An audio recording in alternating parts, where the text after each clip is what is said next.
ಬ್ರಹ್ಮರ್ಷಿ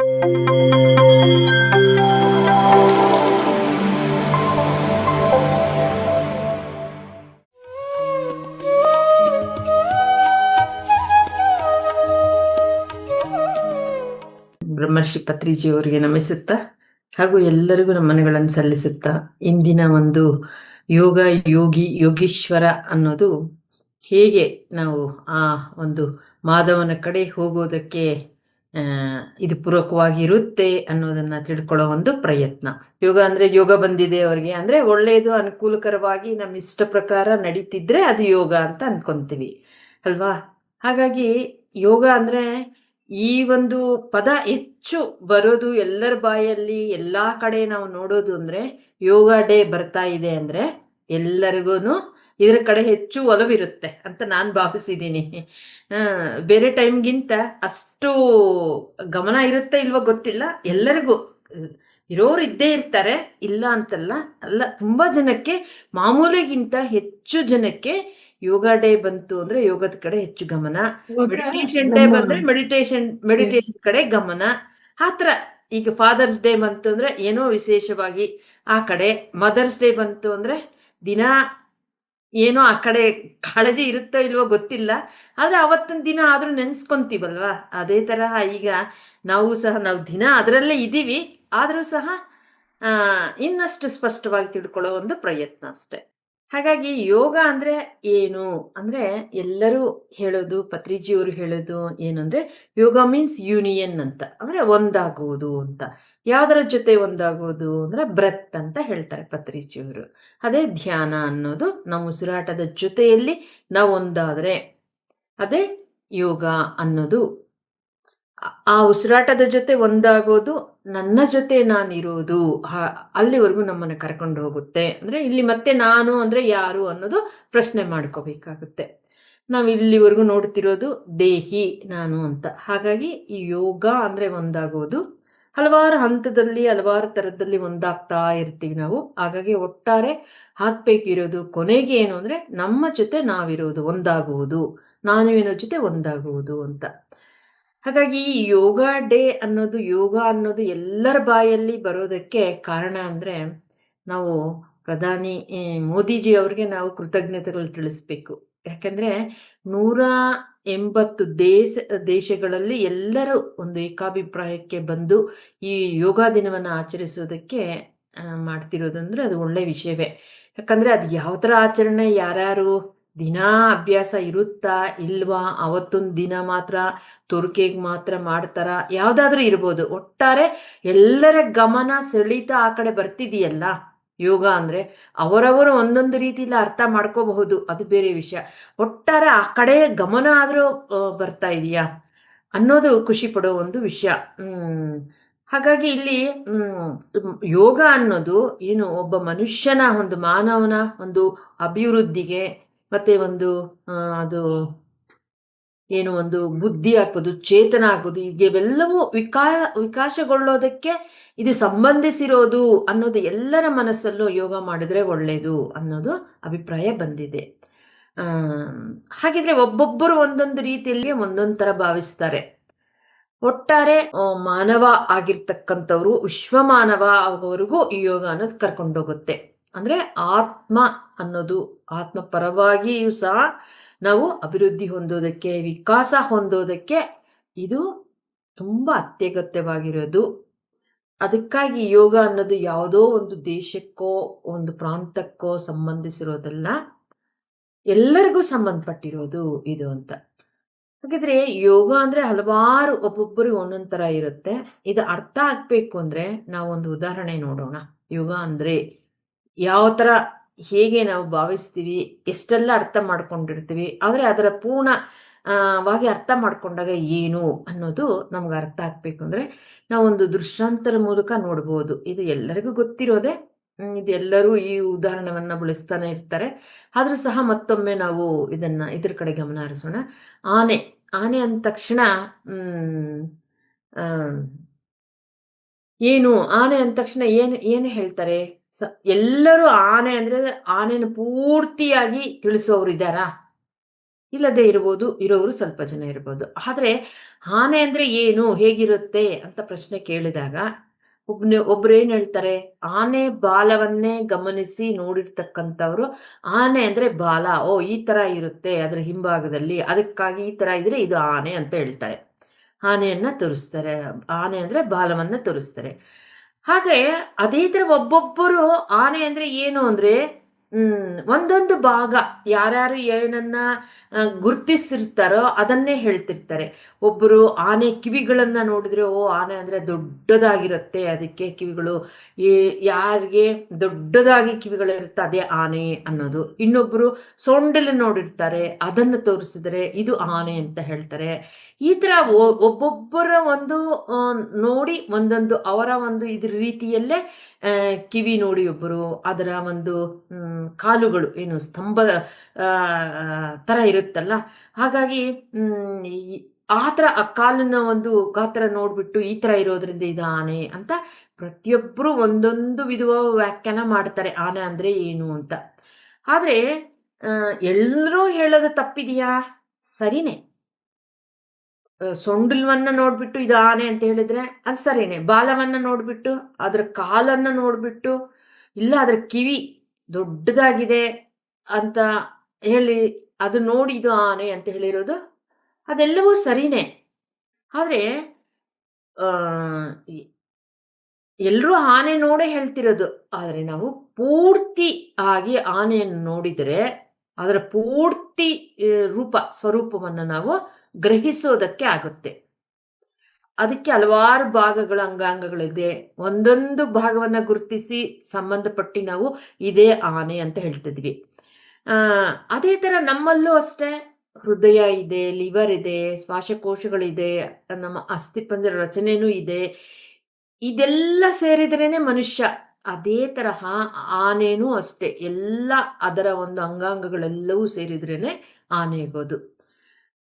ಅದೇ ತರಹ ಯೋಗ ಅಂದ್ರೆ ಹಲವಾರು ಇದೆ. ಯೋಗ ಅನ್ನೋದನ್ನ ಯೋಗ ಅಂದ್ರೆ ಒಂದಾಗುವುದು ಅಂತ. ಹಾಗಾಗಿ ಯೂನಿಯನ್ ಅಂತ. ಆದ್ರೆ ಹಲವಾರು ಹೇಗೆ ಒಂದು ಆನೆಯನ್ನ ನೋಡಿ ಒಂದೊಂದು ಅಂಗಾಂಗವನ್ನ ಗುರುತಿಸಿ ಅದು ಆನೆ ಅಂತ ಹೇಳಿದ ಹಾಗೆ, ಆ ಒಂದಾಗುವಿಕೆ ಒಬ್ಬೊಬ್ಬರು ಒಂದೊಂದು ಮೂಲತರಿ ಒಂದೊಂದು ತರದ ಆಗಿರ್ತಾರೆ. ಹಾಗಾಗಿ ಯೋಗ ಅಂದ್ರೆ ಅದೂ ಸರಿನೇ, ತಪ್ಪು ಅಂತ ಏನಿಲ್ಲ. ಅದೇ ಪೂರ್ತಿ ಆಕಾರವನ್ನ ಆನೆಯನ್ನು ನೋಡಿದಾಗ ಹೇಳಿದ್ರೆ ಆವಾಗ ತುಂಬಾ ಸ್ಪಷ್ಟತೆ ಬರುತ್ತೆ. ಅಲ್ಲಿವರೆಗೂ ನಮಗೆ ಆ ಏನು ಆನೆ ನೋಡಿ ಇದೇ ಆನೆ ಅಂತ ಗ್ರಹಿಸಿರ್ತೇವೋ ಅದೇ ತರಾನೇ ಇರುತ್ತೆ ಯೋಗ ಅಂದ್ರೆ ಏನು ಅನ್ನೋದು. ಉದಾಹರಣೆ ನೋಡೋದಾದ್ರೆ, ಈಗ ನಾದ ಯೋಗ ಅನ್ನೋದಿದೆ. ಅಂದ್ರೆ ಸಂಗೀತದ ಜೊತೆ ಒಂದಾದರೆ ಅದು ನಾದ ಯೋಗ. ಸಂಗೀತದ ಜೊತೆ ಅಂದ್ರೆ ಈಗ ನಾವು ಯಾವುದೇ ಒಂದು ಹಾಡಾಗ್ಬೋದು, ಇನ್ನೊಂದಾಗ್ಬೋದು, ಆಲಿಸ್ತಾ ಇದ್ದೀವಿ, ನೋಡ್ತಾ ಇದ್ದೀವಿ ಅಂದ್ರೆ ಅಲ್ಲಿ ಪ್ಲೇ ಮಾಡೋರೊಬ್ರು ಇರ್ತಾರೆ, ಆಲಿಸೋರು ನಾವಿರ್ತೀವಿ.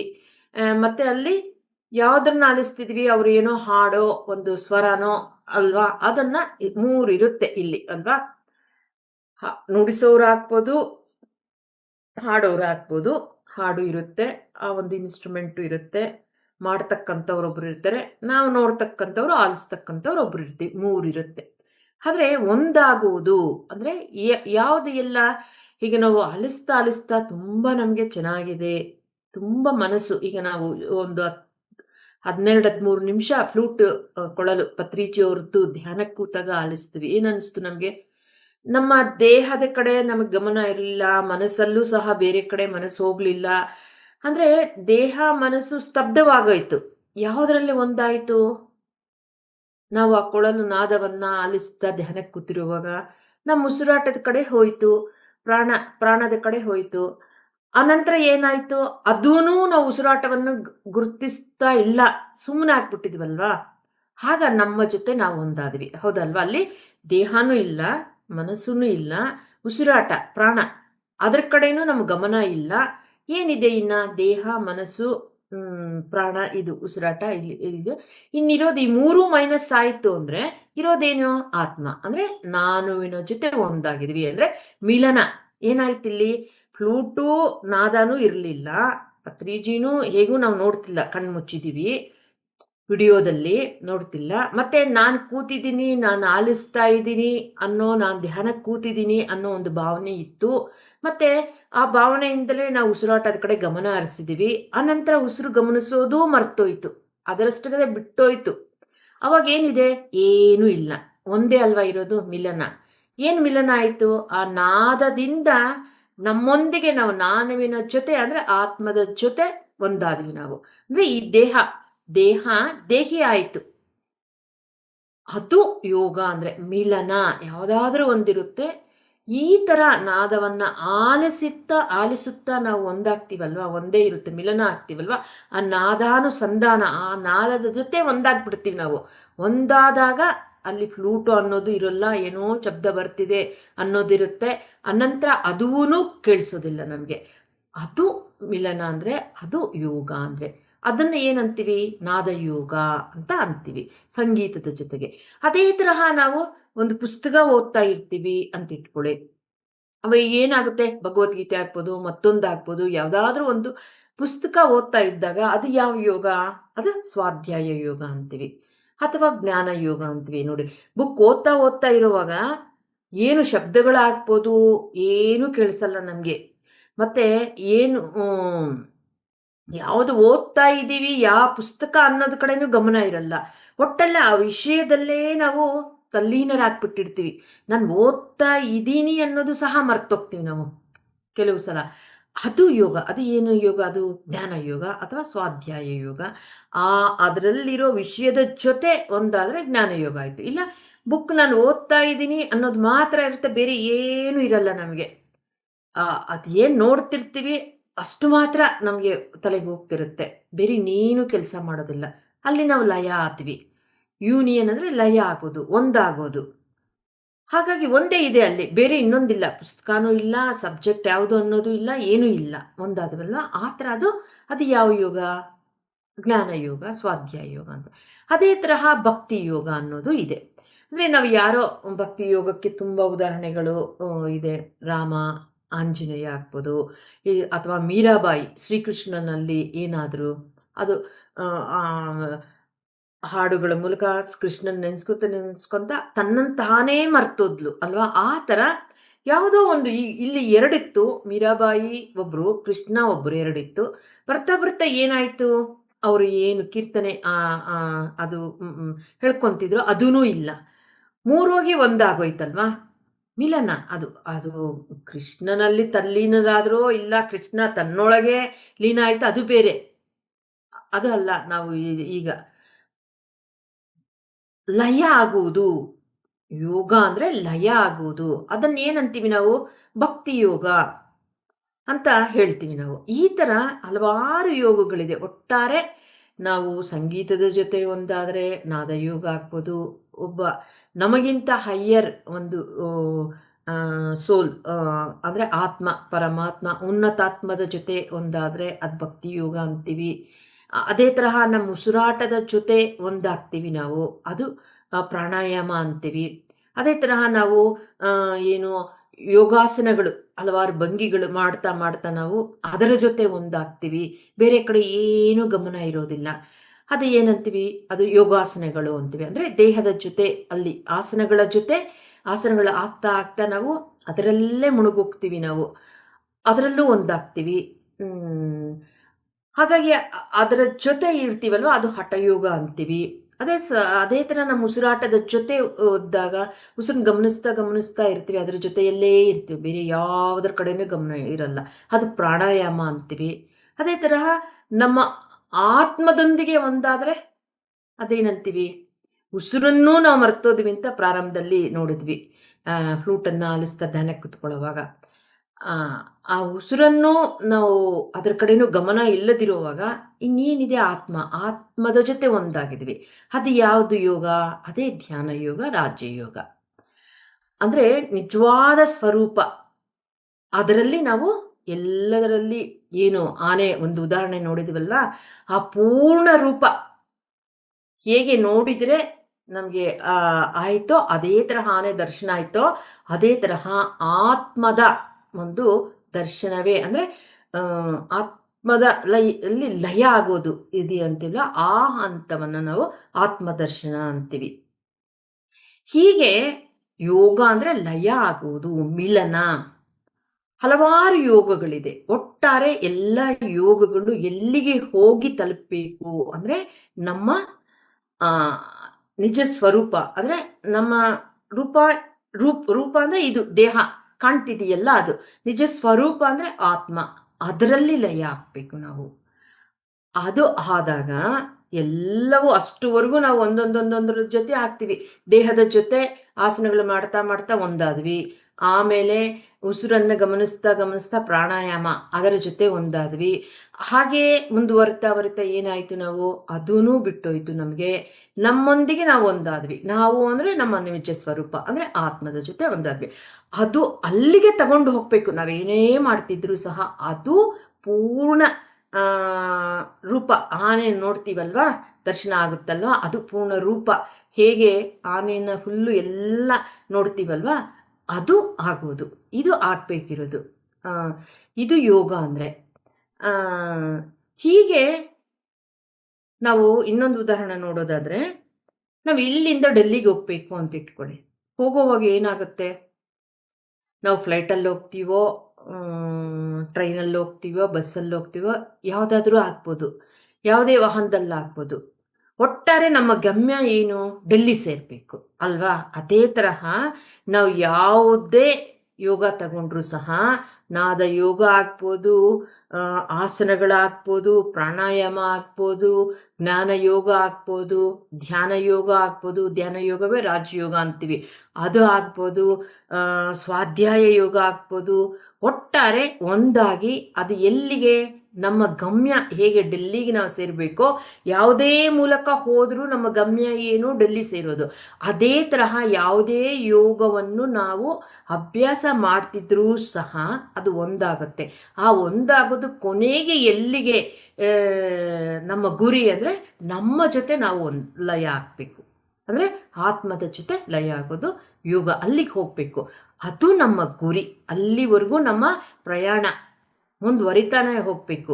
ಯಾವುದಾದ್ರೂ ಅದಕ್ಕೆ ನಾವು ತಗೊಂಡಿರಬಹುದು, ನಾವು ಟ್ರೈನಲ್ಲೋ, ಫ್ಲೈಟಲ್ಲೋ, ಬಸ್ಸಲ್ಲೋ, ಇಲ್ಲ ನಮ್ಮದೇ ಆದಂತಹ ಕಾರಲ್ಲೋ, ಯಾವುದ್ರಲ್ಲೂ ಹೋದರೂ ಒಟ್ಟಲ್ಲಿ ಡೆಲ್ಲಿ ಹೇಗೆ ಸೇರಬೇಕೋ, ನಮ್ಮ ಗಮ್ಯ ಇರುತ್ತೋ ಅದೇ ತರಹ ಯಾವುದೇ ಮಿಲನ ಯೋಗ ಅನ್ನೋದನ್ನು ನಾವು ಆರಿಸ್ಕೊಂಡಿದ್ರೂ ಸಹ, ಆಸನಗಳಾಗ್ಬೋದು, ಪ್ರಾಣಾಯಾಮ ಆಗ್ಬೋದು, ಜ್ಞಾನ ಯೋಗ ಆಗ್ಬೋದು, ಕ್ರಿಯಾ ಯೋಗ ಆಗ್ಬೋದು, ಕರ್ಮಯೋಗ ಆಗ್ಬೋದು, ಭಕ್ತಿ ಯೋಗ ಆಗ್ಬೋದು, ಧ್ಯಾನ ಯೋಗ ಆಗ್ಬೋದು, ರಾಜಯೋಗ ಆಗ್ಬೋದು, ಯಾವುದಾದ್ರೂ ಆರಿಸ್ಕೊಂಡ್ರೂ ಸಹ ಒಟ್ಟಾರೆ ನಾವು ನಮ್ಮ ಗಮ್ಯ ನಾವು ಸೇರಬೇಕು. ಅದು ಆನೆಯನ್ನು ಹುಲ್ಲು ನಾವು ನೋಡ್ದಂಗೆ ಆಗುತ್ತೆ. ನಮಗೆ ಆನೆ ಎಲ್ಲ ಬೇಕಲ್ವಾ, ಬಾಲ ಹೊಂದಿದ್ರೆ ಸಾಕಾ, ಸೊಂಡಲು ಹೊಂದಿದ್ರೆ ಸಾಕಾ. ಅದೇ ತರಹ ನಮ್ಮ ಜ್ಞಾನೇಂದ್ರಿಯಗಳು, ಕರ್ಮೇಂದ್ರಿಯಗಳು ಎಲ್ಲವೂ ಸೇರಿದ್ರೇನೆ ಆ ಒಂದು ಪರಿಪೂರ್ಣತೆ ಆತ್ಮಕ್ಕೆ ಬರೋದು. ಯಾವುದೋ ಒಂದಿದ್ರೆ ಅಲ್ಲ. ಅದಕ್ಕಾಗಿ ಯೋಗ ಅಂದರೆ ಅದು ತುಂಬ ಇರೋದು, ಘನವಾಗಿರೋದು. ಅದು ಯಾವುದೋ ಒಂದು ಪಾರ್ಟನ್ನು ಇಟ್ಕೊಂಡು ನಾವು ಇದೇ ಯೋಗ ಅಂತ ಒಂದು ಭಾಗವನ್ನು, ಆನೆ ಒಂದು ಕಾಲನ್ನು ಕಿವಿಯನ್ನು ನೋಡಿ ಆನೆ ಅಂತ ಹೇಗೆ ಹೇಳ್ತಿದೀವೋ, ಯಾವುದೋ ಒಂದನ್ನು ಇಟ್ಕೊಂಡು ನಾವು ಇದೇ ಯೋಗ ಅಂತ ಹೇಳ್ತಿದ್ದೀವಿ. ಆದರೆ ಯಾವುದೇ ಕಾರಣಕ್ಕೂ ಯೋಗ ದಿನಾಚರಣೆ ಹತ್ರ ಬರ್ತಾ ಇದೆ ಅಂದರೆ ಗಮನ ಹೋದರೂ ಒಳ್ಳೆಯದೇ.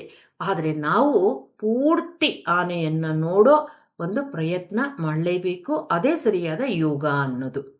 ಇದು ಹೇಗೆ ಅಂದರೆ, ನಾವು ಇನ್ನೊಂದು ಉದಾಹರಣೆ ನೋಡೋದಾದರೆ, ಚದುರಂಗ ಅಲ್ವಾ, ಚೆಸ್ ಆಟ ಇದೆಯಲ್ಲ, ಅದರಲ್ಲಿ ಏನೇನಿರುತ್ತೆ, ರಾಜ ಇರುತ್ತೆ, ಮಂತ್ರಿ ಇರ್ತಾನೆ, ಕುದುರೆ ಇರುತ್ತೆ, ಒಂಟೆ ಇರುತ್ತೆ, ಈ ಥರ 16 ಇರುತ್ತಲ್ಲ ಅದರಲ್ಲಿ, 16 ಇರುತ್ತೆ. ಎಲ್ಲದಕ್ಕಿಂತ ಮುಖ್ಯ ಯಾವುದು, ರಾಜ. ನಾವು ಎಲ್ಲವನ್ನೂ ಆಡ್ತಾ ಆಡ್ತಾ ಏನಾಗಬೇಕು, ನಾವು ಎಲ್ಲಿಗೆ ಹೋಗಬೇಕು, ಆಟ ಮುಗಿಯೋದು ಯಾವಾಗ, ಯಾವಾಗ ನಾವು ಆ ರಾಜ ಇರೋ ಸ್ಥಾನಕ್ಕೆ ಇದಕ್ಕೆ ಸೇರ್ತೀವೋ ಆಟ ಮುಗೀತು ಅಲ್ವಾ. ಅದೇ ತರಹ ನಾವೇನೇ ಮಾಡಿದ್ರೂ ಸಹ ಧ್ಯಾನ ಯೋಗಕ್ಕೆ ಅಂದರೆ ರಾಜಯೋಗಕ್ಕೆ ಅದು ತಲುಪಬೇಕು. ಆವಾಗ ಆಟ ಮುಗ್ದಂಗೆ. ಅಂದರೆ ನಮ್ಮ ಈ ಒಂದು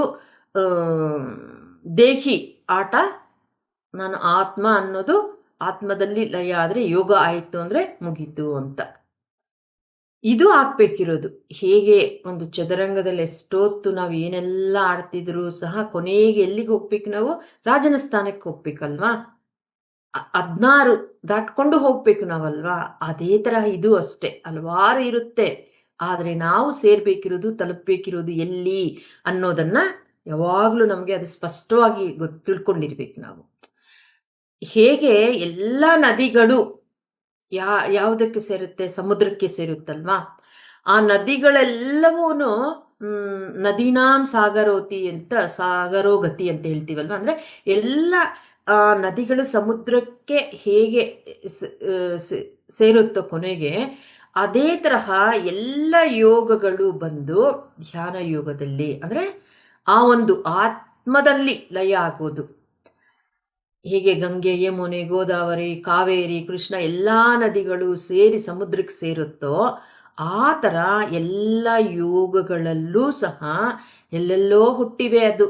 ಆದರೆ ಲಯ ಆಗ್ಬೇಕಿರೋದು ಎಲ್ಲಿ? ಆತ್ಮದಲ್ಲೇ. ಅದು ಆಗ್ಬೇಕಿರೋದು. ಯೋಗ ಅಂದ್ರೆ ಮಿಲನ, ಲಯ ಆಗುವುದು ಅಂತ, ಒಂದಾಗುವುದು ಅಂತ. ಅದು ನಡಿಬೇಕಿರೋದು ನಾವು. ಅದು ಆಗೋವರೆಗೂ ಹೆಸರುಗಳಿರುತ್ತಾ ಇಲ್ವಾ? ಸಮುದ್ರಕ್ಕೆ ಸೇರೋವರೆಗೂ ಇದು ಈ ನದಿ, ಅದು ಆ ನದಿ, ಮತ್ತೊಂದು ನದಿ, ಇದು ಈ ಈ ರಾಜ್ಯಕ್ಕೆ ಸೇರಿರೋದು ಅನ್ನೋದಿರುತ್ತೆ. ಆದ್ರೆ ಸಮುದ್ರಕ್ಕೆ ಸೇರಿದ ಮೇಲೆ ಏನಾದ್ರೂ ಇರುತ್ತಾ? ಇಲ್ಲ. ಅದೇ ತರಹ ನಮ್ಮ ಆತ್ಮದಲ್ಲಿ ಲಯ ಆದಾಗ, ಅದು ಆತ್ಮ ಅನ್ನೋದು ಅಲ್ಲಿಗೆವರೆಗೂ ನಮ್ಮ ಪ್ರಯಾಣ ಮುಂದುವರೆದ್ರೆ ಅದು ಯೋಗ, ಮಿಲನ, ಒಂದಾಗೋದು, ಲಯ ಆಗೋದು. ಹಾಗಾಗಿ ನಾವು ಧ್ಯಾನದಲ್ಲೂ ಸಹ ನಮಗೆ ಅನುಭವ ಆಗುತ್ತೆ. ನಮ್ಮೊಂದಿಗೆ ನಾವು ಒಂದಾಗಿರ್ತೀವಿ, ಬೇರೆ ಯಾವುದೂ ಇರೋದಿಲ್ಲ.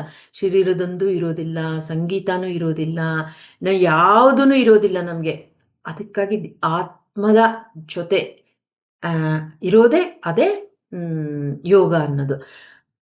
ಯೋಗ ಅಂದ್ರೆ ಎಲ್ಲರೂ ಯೋಗಿ ಭವ ಅರ್ಜುನ ಅಂತ ಕೃಷ್ಣ ಭಗವಾನರು ಭಗವದ್ಗೀತೆಯಲ್ಲಿ ಹೇಳಿದ್ದು ಅದೇ. ಪತಂಜಲಿ ಮಹರ್ಷಿಗಳು ಹೇಳಿದ್ದು ಅದೇ. ಅತಃ ಯೋಗಾನುಶಾಸನಂ ಅಂತ ಹೇಳಿದ್ರು. ಅಂದ್ರೆ ಯೋಗ ಎನ್ನುವ ಆ ಒಂದು ಆ ಒಂದು ಕ್ರಮಕ್ಕೆ ನಾವು ಪ್ರಾರಂಭ ಮಾಡಿಕೊಳ್ಳೋಣ ಅಂತ ಹೇಳಿದ್ರು. ಅನಂತರ ಯೋಗ ಚಿತ್ತವೃತ್ತಿ ನಿರೋಧ ಅಂತ ಹೇಳಿದ್ರು. ಅಂದ್ರೆ ನಮ್ಮ ಚಿತ್ತದಲ್ಲಿರ್ತಕ್ಕಂತಹ ವೃತ್ತಿಗಳೆಲ್ಲವನ್ನು ಇಲ್ಲದಿರ ಮಾಡ್ಕೊಳ್ಳೋದೆ ಅಂತ. ಅವಾಗ ಏನಾಗುತ್ತೆ, ನಾವು ಕೊನೆಗೆ ಆತ್ಮ ಅಷ್ಟೇ ಅಲ್ವಾ. ಈ ತರ ಎಲ್ಲರೂ ಹೇಳೋದು ಅದನ್ನೇ. ಆದ್ರೆ ನಾವು ಹೇಗೆ ಅಲ್ಲಿ ಕೊನೆಯವರೆಗೂ ತಲುಪೋವರೆಗೂ ನಮಗೆ ಗೊಂದಲ ಇರುತ್ತೆ, ಭೇದ ಭಾವ ಇರುತ್ತೆ. ಹೇಗೆ ನದಿಗಳೆಲ್ಲವೂ ಸಾಗರಕ್ಕೆ ಸೇರಿದಾಗೆ ಸಮುದ್ರಕ್ಕೆ ಸೇರಿದಾಗ ಒಂದೇ ಆಗುತ್ತೋ ಆ ಥರ ನಮ್ಮದು ಮುಂದಕ್ಕೆ ಹೋಗಬೇಕು. ಹೀಗೆ ಯೋಗ ಅಂದರೆ ಇದು. ನಾವು ಆರಿಸ್ಕೊಂಡಿರೋದು ಧ್ಯಾನವನ್ನ ಆರಿಸ್ಕೊಂಡಿದ್ದೀವಿ. ಈಗ ನಾವು ಮಧ್ಯದಲ್ಲಿ ಏನೇನೋ ಬರ್ತಿರುತ್ತೆ. ಆದರೆ ಅದನ್ನ ಎಲ್ಲಿಗೆ ಬಳಸಬೇಕು, ಎಷ್ಟು ಬಳಸಬೇಕು ಅಷ್ಟು ಬಳಸ್ತಾ ಇರಬೇಕು. ಆದರೆ ನಮ್ಮ ಗುರಿ ಕಡೆ ನಾವು ಹೋಗ್ತಾ ಇರಬೇಕು. ಹೀಗೆ ನಾವು ಇನ್ನೊಂದು ಉದಾಹರಣೆ ನೋಡೋದಾದ್ರೆ, ಫ್ಯಾನ್ ತಿರುಗ್ತಾ ಇದೆ ಅಂತ ಇಟ್ಕೊಳ್ಳಿ, ಇಲ್ಲ ಲೈಟ್ ಉರಿತಾ ಇದೆ ಅಂತ ಇಟ್ಕೊಳ್ಳಿ. ನಾವೇನ್ ಮಾಡ್ತೀವಿ ಅದನ್ನ? ಯಾವಾಗ ಬೇಕೋ ಅವಾಗ ಆನ್ ಮಾಡ್ತೀವಿ. ಓಡ್ತಾನೆ ಇದಪ್ಪ ಇದು ಅಂತ ಕರೆಂಟ್ ಚಾರ್ಜ್ ಹೆಚ್ಚು ಬರುತ್ತೆ, ಇಲ್ಲ ಫ್ಯಾನ್ ಕೆಟ್ಟೋಗುತ್ತೆ ಅಂತ ಆರಿಸ್ಬಿಡ್ತೀವಿ. ಯಾವಾಗ ಬೇಕೋ ಅವಾಗ ಮಾಡ್ಕೊಂತೀವಿ. ಅದೇ ತರಹ ನಾವು ಆಯಾ ಯೋಗದಲ್ಲಿ ಇದ್ದಾಗ ಅದನ್ನು ಬಳಸಬೇಕು, ಸುಮ್ಮನಾಗಬೇಕು. ನಮ್ಮ ಗುರಿ ಕಡೆನೆ ಗಮನ ಇರಬೇಕು. ಎಲ್ಲೋ ಅದು ಶ್ರೇಷ್ಠ, ಇದು ಕಡಿಮೆ, ಅದು ಯೋಗ ಅಂದ್ರೆ ಅದಲ್ಲ, ಇದು ಅಂತ ನಾವು ಕನ್ಫ್ಯೂಷನ್ ಮಾಡಬಾರ್ದು, ಮಾಡ್ಕೋಬಾರ್ದು. ಮತ್ತು ಯಾವುದೇ ತರಹದ ಒಂದು ಗೊಂದಲದಲ್ಲೂ ಇರಬಾರ್ದು. ಮತ್ತೆ ಯಾವುದೇ ಒಂದು ಚರ್ಚೆ ತುಂಬಾ ಅದು ಬೇಕಿರಲ್ಲ. ಅಷ್ಟೊಂದು ಚರ್ಚೆ ಯಾರ್ಯಾರೆಷ್ಟು ತಿಳ್ಕೊಂಡಿರ್ತಾರೋ ಅದೇ ಅನ್ನೋದ್ರಲ್ಲೇ ವಾದ. ಈಗ ಆನೆಯನ್ನ ನೋಡಿ ಕಿವಿಯನ್ನ ನೋಡಿ ಇದೇ ಆನೆ ಅಂತ ವಾದ ಮಾಡೋರ ಹತ್ರ, ಪೂರ್ಣ ಪ್ರಮಾಣದಲ್ಲಿ ಪೂರ್ಣ ಆಕಾರ ಆನೆ ನೋಡ್ದಿರೋರ ಹತ್ರ, ಕಿವಿಯನ್ನೇ ನೋಡಿ ಹೇಳೋರ ಹತ್ರ ನಾವೆಷ್ಟು ಹೇಳಿದ್ರು ಅದೇನಾದ್ರೂ ಪ್ರಯೋಜನ ಇದೆಯಾ? ಇಲ್ಲ. ಅದೇ ತರಹ ಈಗ ನಾವು ಯೋಗಾಸನ ಮಾಡ್ತಿದ್ದೀವಿ ಅಂತ ಇಟ್ಕೊಳ್ಳಿ. ಈಗ ನಮ್ಮ ದೇಹಕ್ಕೆ ಅದು ಅವಶ್ಯಕತೆ ಇರುತ್ತೆ, ಅದು ಮಾಡಿ ಉಪಯೋಗಿಸ್ಕೊಳ್ಳಿ. ಅದರಲ್ಲೂ ಒಂದಾಗ್ತಿದೀವಲ್ವಾ. ಆಯ್ತು. ಅದೇ ಅಲ್ಟಿಮೇಟ್ ಅಲ್ಲ. ನಮ್ಮ ಗುರಿ ಏನು? ನಮ್ಮೊಂದಿಗೆ ನಾವು ಮಿಲನ ಆಗುವವರೆಗೂ ಹೋಗ್ಬೇಕು. ಆ ಥರ ನೀವು ಸಂಗೀತ ಆಲಿಸ್ತಿರ್ತೀರಾ, ನಿಮ್ಮನ್ನು ನೀವು ಮರಿತೀರಾ, ಅದೂನು ಅದೇನು ಕಡಿಮೆ ಅಂತಲ್ಲ. ಹಾಗೆ ಯಾವುದೂ ಕಡಿಮೆ ಅಲ್ಲ, ಯಾವುದೂ ಶ್ರೇಷ್ಠ ಅಲ್ಲ. ಯಾವಾಗ ಲಯ ಆಗ್ತೀವೋ ಯಾವುದಾದ್ರೂ ಒಂದರಲ್ಲಿ, ಆವಾಗ ಅದರದ ಒಂದು ಇಷ್ಟು ಅಷ್ಟಾದರೂ ಆ ಅನುಭೂತಿ ಸಿಕ್ಕೇ ಸಿಗುತ್ತೆ. ಆದರೆ ನಮ್ಮ ಗಮನ, ನಮ್ಮ ಗುರಿ ಡೆಲ್ಲಿ ಸೇರೋದು ಹೇಗಿದೆಯೋ ಅದೇ ತರಹ ಯೋಗ ಅಂದರೆ ಆತ್ಮದಲ್ಲಿ ಮಿಲನ, ಲಯ ಅನ್ನೋದು ಆಗ್ಬೇಕು. ಅಂದ್ರೆ ಮತ್ತೆ ಇಲ್ಲೇನು ಆತ್ಮದಲ್ಲಿ ಲಯ ಮಿಲನ ಅಂದ್ರೆ ಇನ್ನೊಂದಿದೆಯಾ? ಇಲ್ಲ. ನಮ್ಮ ಮನಸ್ಸಿರುತ್ತೆ, ನಮ್ಮ ಇಂದ್ರಿಯಗಳಿರುತ್ತೆ, ನಮ್ಮ ದೇಹ ಭಾವ ಇರುತ್ತೆ, ಇದೆಲ್ಲವೂ ಲಯ ಆಗೋದು. ಅವೆಲ್ಲವೂ ಇಲ್ಲದಿರ ಆಗೋದೆ. ಆವಾಗ ಅದು ಯೋಗ. ಅಲ್ಲಿವರೆಗೂ ಹೋಗ್ಬೇಕು ಅನ್ನೋದಿರ್ಬೇಕು. ಅದಿಲ್ಲ ಅನ್ನೋದು ಈ ಸ್ಪಷ್ಟತೆ ಇಲ್ಲ ಅಂದ್ರೆ ನಮ್ಗೇನಾಗುತ್ತೆ ಅಂದ್ರೆ ಗೊಂದಲ ಆಗುತ್ತೆ. ಏನೋ ಧ್ಯಾನ ಮಾಡ್ತೀವಿ, ನಾವು ಯೋಗಾಸನ ಮಾಡಬಾರದು. ನಾನು ಧ್ಯಾನ ಮಾಡ್ತೀನಿ, ಪ್ರಾಣಾಯಾಮ ಮಾಡಬಾರದು. ನಾನು ಧ್ಯಾನ ಮಾಡ್ತೀನಿ, ಸಂಗೀತ ಕೇಳಬಾರದು. ಸಂಗೀತಕ್ಕಿಂತ ಧ್ಯಾನವೇ ಶ್ರೇಷ್ಠ. ಇಲ್ಲ. ಎಲ್ಲವೂ ಹೇಗೆ ನೀನು ಫ್ಯಾನ್ ಬೇಕಂದಾಗ ಫ್ಯಾನ್ ಬಳಸ್ತೀಯಾ, ಲೈಟ್ ಬೇಕಂದಾಗ ಲೈಟ್ ಬಳಸ್ತೀಯಾ, ಅದರದ್ದು ಅದಕ್ಕೆ ಇರುತ್ತೆ. ಉಪಯೋಗ ಆಗ್ಬೋದು, ಅವಶ್ಯಕತೆ ಆಗ್ಬೋದು. ಹಾಗಾಗಿ ಕನ್ಫ್ಯೂಷನ್ ಮಾಡ್ಕೊಳ್ಳೋ ಅವಶ್ಯಕತೆ ಇಲ್ಲ. ಎಲ್ಲವೂ ಯೋಗವೇ. ಆದರೆ ಪೂರ್ಣ ಪ್ರಮಾಣದಲ್ಲಿ ಆನೆಯನ್ನು ನೋಡುವುದನ್ನ ಕಲ್ತ್ಕೋಬೇಕು ನಾವು. ಯಾವಾಗ ಅದನ್ನ ನೋಡಿರ್ತೀವೋ ಆವಾಗ ನಮಗೆ ಗೊಂದಲ ಇರೋದಿಲ್ಲ. ಪ್ರತಿಯೊಂದೂನು ಆನೆಗೆ ಕಾಲಿದೆ ಅಂದ್ರೆ ಅಷ್ಟು ದಪ್ಪಕ್ಕಿದೆ ಅಂದ್ರೆ ಅದಕ್ಕೊಂದು ಕಾರಣ ಇರುತ್ತೆ ಅಲ್ವಾ? ಸೊಂಡಲದಿಂದ ಮಾಡೋ ಕೆಲಸ ಅದೊಂದಿರುತ್ತೆ. ಹಾಗಾಗಿ ಎಲ್ಲರದ್ದು ಪ್ರಾಮುಖ್ಯತೆ ಅದಕ್ಕಿರುತ್ತೆ ಅನ್ನೋದನ್ನ ಸ್ಪಷ್ಟವಾಗಿ ನಾವು ತಿಳ್ಕೋಬೇಕಾಗುತ್ತೆ. ಇದು ಇಲ್ಲಿ ಯೋಗ ಅಂದ್ರೆ ಒಂದಾಗುವುದು ಅಂತ. ಅದಕ್ಕಾಗಿ ಜ್ಞಾನ ಯೋಗ ಆಗಲಿ, ಸ್ವಾಧ್ಯಾಯ ಯೋಗ ಆಗಲಿ, ಭಕ್ತಿ ಯೋಗ ಆಗಲಿ, ರಾಜಯೋಗ ಆಗಲಿ ಯಾವುದೇ ಆಗ್ಬೋದು. ಅದು ಒಟ್ಟಾರೆ ನಮ್ಮನ್ನ ಸೇರ್ಬೇಕಾಗಿರೋದು ನಾವೆಲ್ಲಿಗೆ ಅನ್ನೋದು, ಆ ಗುರಿ ಮುಟ್ಟೋವರೆಗೂ ಹೋಗ್ಬೇಕು ಅನ್ನೋದು. ಅದು ಹೋದಾಗಲೇ ನಿರಂತರ ಮಾಡ್ತಾ ಇದ್ರೆ ಅದು ಯೋಗ. ಅದು ಮಾಡಿ ತಿಳ್ಕೊಂತೀವಲ್ವ ಅವು ಯೋಗಿ ಆಗಿರ್ತೀವಿ ನಾವು. ಯಾವಾಗ ಎಲ್ಲವೂ ಒಂದೇ ಅಂತ ಆನೆನ್ ಪೂರ್ತಿ ನೋಡ್ತೀವಲ್ವಾ ಅದು ಯೋಗೀಶ್ವರ. ಅದಕ್ಕಾಗಿ ಯೋಗ ಅಂದ್ರೆ ಏನು ತಿಳ್ಕೋಬೇಕು, ಅಭ್ಯಾಸ ಮಾಡ್ತಿರ್ಬೇಕು, ಯೋಗೀಶ್ವರ ಹಂತಕ್ಕೆ ನಾವು ಬೆಳಿತಾ ಹೋಗ್ಬೇಕು. ಇದು ಆಗ್ಬೇಕಿರೋದು, ನಾವು ತಿಳ್ಕೋಬೇಕಿರೋದು ಅನ್ನೋದನ್ನ ಇವತ್ತು ತಿಳಿಸೋದಕ್ಕೆ ಇಷ್ಟಪಟ್ಟಿರೋದು ಸ್ನೇಹಿತರೆ. ಇಲ್ಲ ಅಂದ್ರೆ ತುಂಬಾ ಕನ್ಫ್ಯೂಷನ್ ಇರುತ್ತೆ ಇದರಲ್ಲಿ. ಒಂದು ಶ್ರೇಷ್ಠ, ಮತ್ತೊಂದು ಕಡಿಮೆ, ಅದು ಅವಶ್ಯಕತೆ ಇಲ್ಲ, ಇದು ಆ ಥರ ಏನೂ ಇಲ್ಲ. ಎಲ್ಲದಕ್ಕೂ ಅದರದ್ದೇ ಆದಂಥದ್ದು ಒಂದು ಇರುತ್ತೆ ಮಹತ್ವ. ಮತ್ತೆ ಇನ್ನೊಂದು ಉದಾಹರಣೆ ನಾವು ನೋಡೋದಾದ್ರೆ, ಇದು ಇನ್ನೂ ಸ್ಪಷ್ಟವಾಗಿ ನಮಗೆ ತಿಳುವಳಿಕೆ ಆಗ್ಬೇಕು ಅಂದ್ರೆ, ಹೀಗೆ ನಾವು ಶಾಲೆಗೆ ಹೋಗ್ತೀವಿ ಅಲ್ವಾ? ಎಲ್ಲರೂ ವಿದ್ಯಾಭ್ಯಾಸ ಮಾಡ್ತೀವಿ. ಶಾಲೆಯಲ್ಲಿ ಪ್ರಾಥಮಿಕ ಶಾಲೆಯಲ್ಲಿ ನಾವೇನ್ ತಿಳ್ಕೊಂತೀವಿ? ಅಷ್ಟರ ಮಟ್ಟಿಗೆ ನಾವು ಕಲಿತೀವಿ. ಅನಂತರ ಮಾಧ್ಯಮಿಕ ಶಾಲೆಗೆ ಹೋದಾಗ ಇನ್ನಷ್ಟು ಕಲಿತೀವಿ ಅಲ್ವಾ? ಮತ್ತೆ ಪ್ರೌಢಶಾಲೆಗೆ ಹೋದಾಗ ಮತ್ತಷ್ಟು ಕಲಿತೀವಿ ನಾವು. ಅದೇ ತರ ನಾವು ಯೂನಿವರ್ಸಿಟಿಗೆ ಹೋದಾಗ ಅಂದ್ರೆ ವಿಶ್ವವಿದ್ಯಾಲಯ ಹಂತದವರೆಗೂ ನಾವು ವಿದ್ಯಾಭ್ಯಾಸ ಮುಂದುವರಿಸಿದಾಗ ಇನ್ನಷ್ಟು ಕಲಿತೀವಿ ಅಲ್ವಾ? ಹಾಗಾಗಿ ಇದು ನಾನು ವಿಶ್ವವಿದ್ಯಾಲಯದಲ್ಲಿ ಅಂದ್ರೆ ಯೂನಿವರ್ಸಿಟಿಯಲ್ಲಿ ಓದ್ತಾ ಇದ್ದೀನಿ, ವಿದ್ಯಾರ್ಥಿ, ಯೂನಿವರ್ಸಿಟಿ ಸ್ಟೂಡೆಂಟ್ ನಾನು ಅಂತ ಮಾತ್ರಕ್ಕೆ ಈ ಪ್ರಾಥಮಿಕ ಶಾಲೆಯ ಸ್ಟೂಡೆಂಟ್ ಅನ್ನೋದು ಅವಶ್ಯಕತೆ ಇದೆಯಾ ಇಲ್ವಾ? ಅದೇನು ಕಡಿಮೆನಾ? ಇಲ್ಲ ಅಲ್ವಾ? ಹಾಗೆ ಅಲ್ಲಲ್ಲಿ ಏನೇನಿರುತ್ತೋ ಅದು ಕಲಿತಾ ಹೋಗ್ತೀವಿ. ಇನ್ನು ನಮ್ಮ ಒಂದು ಆಧ್ಯಾತ್ಮಿಕಕ್ಕೆ ಸಂಬಂಧಪಟ್ಟಿರೋದು ತಿಳ್ಕೋಬೇಕು ಅಂದ್ರೆ, ಪ್ರಾಥಮಿಕ ಶಾಲೆ ಅಂದ್ರೆ ಪ್ರಾರಂಭದಲ್ಲಿ ನಾವೇನು ಕಲಿತೀವಿ ಇಲ್ಲಿ? ಬಾಯಿಗೆ ಸಂಬಂಧಪಟ್ಟಿರೋದು ಕಲಿತೀವಿ. ಅಂಶಗಳನ್ನ ಏನು ಆಹಾರ, ಯಾವ್ದು ತಿನ್ಬೇಕು, ಯಾವ್ದು ತಿನ್ಬಾರ್ದು, ಎಷ್ಟು ತಿನ್ಬೇಕು ಅನ್ನೋದನ್ನ. ಆ ಬಾಯಿ ಅಂದ್ರೆ ಬಾಯಿಂದ ತಿನ್ನೋದು ಮತ್ತು ಮಾತಾಡೋದು 2 ಕೆಲಸ ಆಗುತ್ತಲ್ವಾ? ಹಾಗಾಗಿ ಯುಕ್ತಾಹಾರ, ಮಿತಾಹಾರ, ನಿರಾಹಾರ ಅನ್ನೋದು ಕಲಿತೀವಿ. ಉಪವಾಸದವರೆಗೂ ಹೋಗ್ತೀವಿ ನಾವು ಪ್ರಾಥಮಿಕ ಶಾಲೆಯಲ್ಲಿ ಅಂದ್ರೆ. ನಮ್ಮ ಒಂದು ಈ ಸಾಧನೆಗೆ ಸಂಬಂಧಪಟ್ಟಿರೋದು ಅಂದ್ರೆ. ಅನಂತರ ನಾವು ಮಿತ ಭಾಷಣ, ಹಿತ ಭಾಷಣ, ನಿರ್ಭಾಷಣ ಅಂದ್ರೆ ಮೌನ ಹೋಗ್ತೀವಿ. ಹಾಗಾಗಿ ಈ ಹಂತದಲ್ಲಿ ನಾವು ಏನಾಗ್ಬೇಕು ಅಂದ್ರೆ ಮೌನಿ ಆಗ್ತೀವಿ. ತಪಸ್ಸು ಏನು, ನಾವು ನಿನ್ನೆ ನೋಡಿದೀವಲ್ಲ ತಪಸ್ಸು ಅಂದ್ರೆ ಏನು ಅಂತ.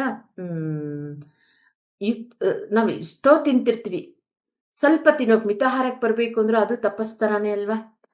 ಮತ್ತೆ ನಿರಾಹಾರ ಉಪವಾಸ ಮಾಡಬೇಕು ಅಂದ್ರೆ ಅದು ತಪಸ್ಸೆ ಅಲ್ವಾ? ಯುಕ್ತಾಹಾರ ಯಾವುದು ಶ್ರೇಷ್ಠವೋ ನಾವು ಈಗಾಗ್ಲೇ ನಾವೇನಾದ್ರೂ ಮಾಂಸಾಹಾರಿಗಳಾಗಿದ್ರೆ ಸಸ್ಯಾಹಾರಿಗಳಾಗ್ಬೇಕು ಅಂದ್ರೆ ಯುಕ್ತವಾಗಿರೋದಂದ್ರೆ ಅದು ಒಂದು ತಪಸ್ಸೆ ಅಲ್ವಾ?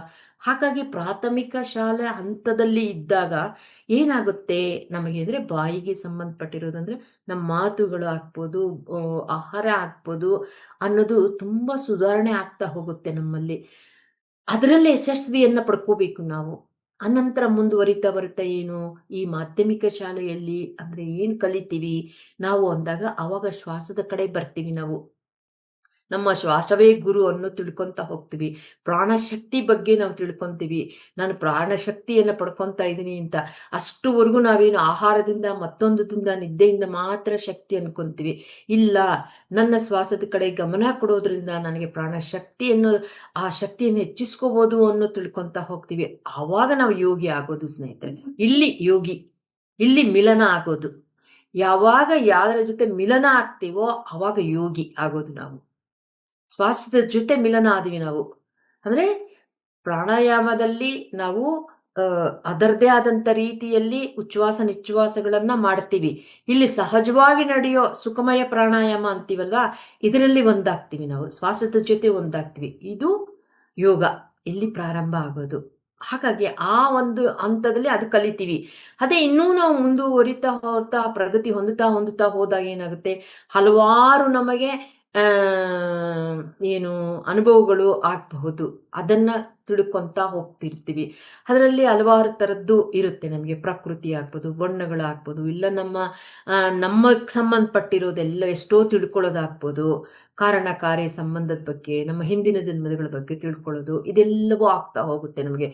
ಈ ತರ ನಾವು ಒಂದೊಂದು ಜೊತೆ ಒಂದೊಂದು ಮಿಲನ ಆಗ್ತಾ ಹೋಗ್ತೀವಿ ನಾವು. ಕೊನೆಗೆ ನಾವೇನಾಗ್ತೀವಿ, ಏನು ಯೂನಿವರ್ಸಿಟಿ ಅಂತ ಹಂತಕ್ಕೆ ಬಂದಾಗ ಏನಾಗ್ತೀವಿ ಅಂದ್ರೆ ಅದು ಸಹಸ್ರಾರ ಸ್ಥಿತಿ ಅಂತಂದ್ರೆ ಅಲ್ಲಿ ನಾವು ಆ ಯೂನಿವರ್ಸಿಟಿ ಸ್ಟೂಡೆಂಟ್ಸ್ಗೆ ಪಾಠ ಮಾಡೋರಾಗ ಆಗ್ಬೇಕು ನಾವು. ಅದು ಯೋಗೀಶ್ವರ ಅಂದ್ರೆ.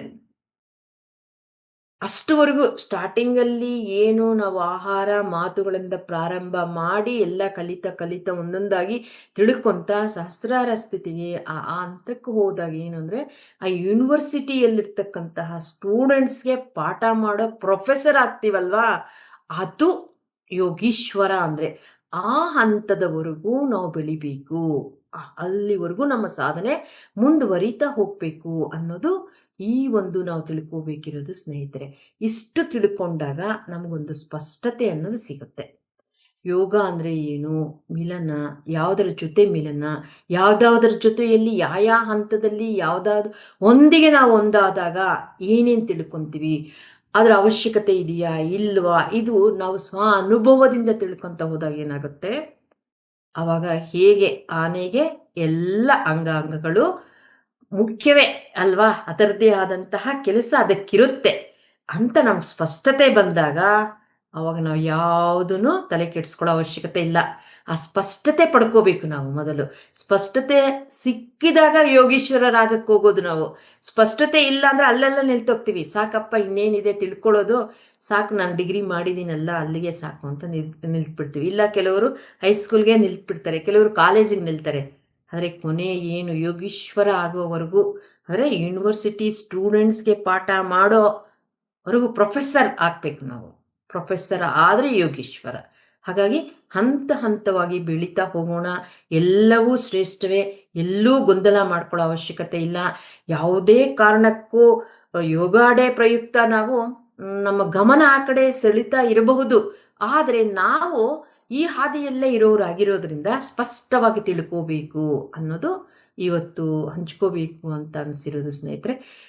ಸೊ ಇಷ್ಟು ಹಂಚ್ಕೊಂಡಿದ್ದಕ್ಕೆ ನಿಮ್ಮೊಂದಿಗೆ ಇದು PMC ವಾಹಿನಿಗೂ ಮತ್ತು ಈ ಕಾರ್ಯಕ್ರಮ ಮೂಡಿ ಬರಲು ಮತ್ತು ಕಾರಣಕರ್ತರಾಗಿರ್ತಕ್ಕಂಥವ್ರು ಮತ್ತು ನಿಮ್ಮೆಲ್ಲರಿಗೂ ಸಹ ಧನ್ಯವಾದಗಳು.